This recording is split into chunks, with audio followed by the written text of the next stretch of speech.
The words landed like a punch to my chest, knocking the breath out of me. I'm going to travel with the kids, Sarah said. Her voice calm and deliberate, as though she'd rehearsed every syllable. She stood in the kitchen, back turned, stirring a pot of pasta. We don't want you to come.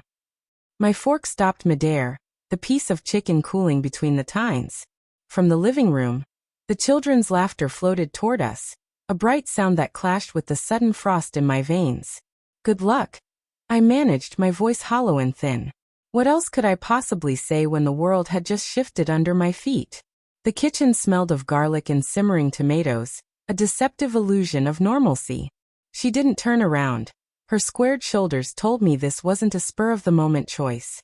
I stared at the back of her head, at the auburn hair catching the warm kitchen light, and wondered when she had stopped being the woman who used to curl into me on the couch, whispering about family vacations we'd take one day. Leia, 7, and Max, 10, were lost in the glow of cartoons, unaware of the ice creeping into the room between us. I pushed my plate away, appetite gone. A trip without me? I could have handled that. But the way she'd said we, as if I were already an outsider to my own family, that cut deeper than anything. The days that followed felt staged, as though I'd been dropped into a play without knowing my lines. Sarah moved briskly, packing the kids' clothes, tapping away on her laptop to book flights, her fingers flying with a kind of focused energy that left no space for me. One evening, leaning against our bedroom doorway, I watched her fold Leia's favorite yellow sundress. Where are you going? I asked. Greece, she said without looking up. Santorini, maybe Athens. The kids will love it. Her tone was light, almost casual, but there was a wall behind it I couldn't climb. I swallowed the question burning in my throat. Why don't you want me there? And instead said, sounds nice. I retreated to the garage, burying myself in the excuse of fixing a broken lawn mower, pretending the tightness in my chest was anything but heartbreak. The warning signs had been there all along. The late-night texts she brushed off as work. The extra time in front of the mirror before her girls' nights, which seemed to happen every other week. The new, sharp perfume I didn't recognize lingering on her clothes. I told myself it was nothing. She was a good mother, a hard-working nurse. She deserved her freedom. But now, watching her pack, those moments replayed like clues in a story I should have pieced together long ago. A week before they were due to leave, I found the first crack in her careful mask. While searching the hall closet for Max's soccer cleat, a small notebook fell to the floor and flipped open.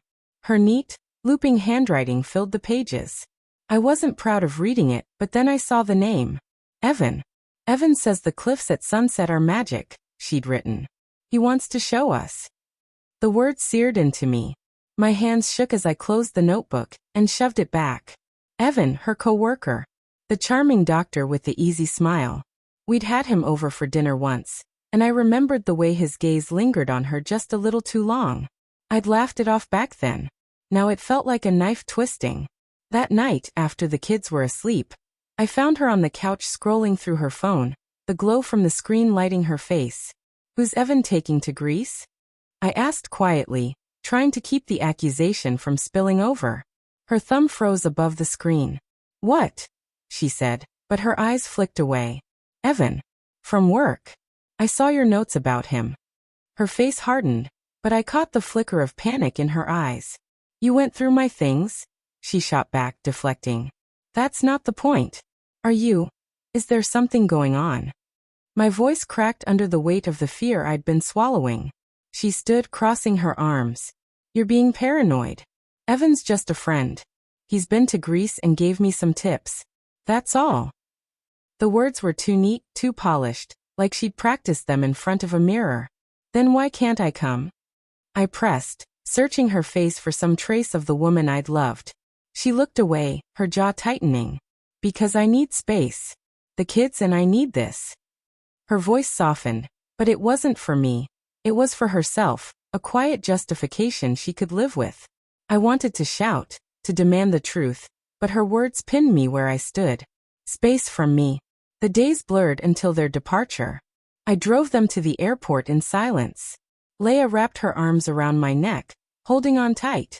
Max gave me a distracted fist bump, his eyes glued to his phone. Sarah's goodbye was a quick peck on the cheek, her mind already somewhere else. Good luck, I said again, the words tasting bitter now, as they walked through security. Back home, the house felt hollow. I poured a whiskey, sat at the kitchen table, and stared at the notebook I'd retrieved from the closet. This time I read every page. Every damning word. Plans with Evan in Santorini. A hotel booked for 2, not 3. Her excitement, her guilt, her excuses all scrawled in ink. She wasn't just cheating. She was preparing for a life that didn't include me. I could have called her, screamed across the miles, demanded answers. But nothing would change. So I waited. The hurt hardened into something colder. When they returned, tanned, smiling, carrying souvenirs, Sarah stopped dead when she saw the notebook lying on the table. Tom, she began. I know about Evan, I said, my voice steady, stripped of warmth. I know everything. Her face crumpled, but not with regret. With relief, like she'd been waiting for me to finally see it. I'm sorry, she whispered, but the words were empty.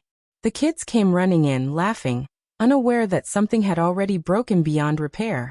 My heart clenched at the sight of them, but I didn't raise my voice. I didn't beg. I simply picked up my keys and walked to the door. Good luck, I said one last time before closing it behind me. The sound echoed like a final shot. I wasn't fleeing the pain. I was walking toward something else, something I couldn't name yet. But I knew one thing for certain. I wasn't coming back.